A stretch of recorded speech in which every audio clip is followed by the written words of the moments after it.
Vote ચોર ગાદી છોડ અભિયાન શરૂ કરાયું। સહી ઝુંબેશ તથા મિસકોલ અભિયાન હાથ ધરવામાં આવ્યું। વિરોધ પક્ષના નેતા તુષાર ચૌધરીએ સોનગઢ તાલુકામાં કર્યો સંવાદ।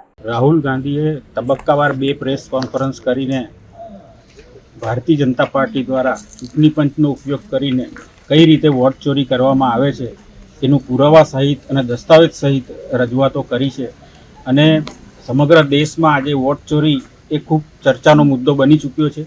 લોકોને પણ હવે વિશ્વાસ લાગવા માંડ્યો છે કે રાહુલ ગાંધી જે વાત કરે છે એમાં તથ્ય છે, દાળમાં કાળું તો છે જ।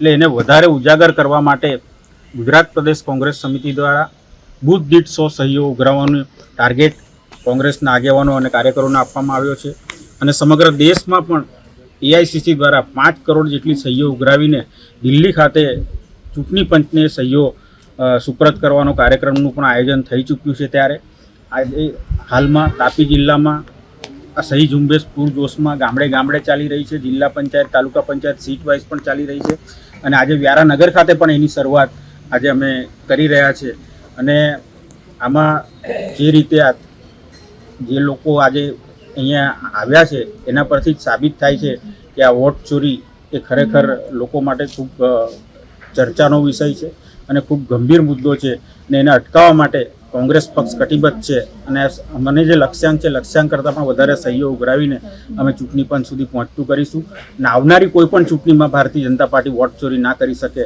એ પ્રકારનું આયોજન અમે કરી રહ્યા છીએ।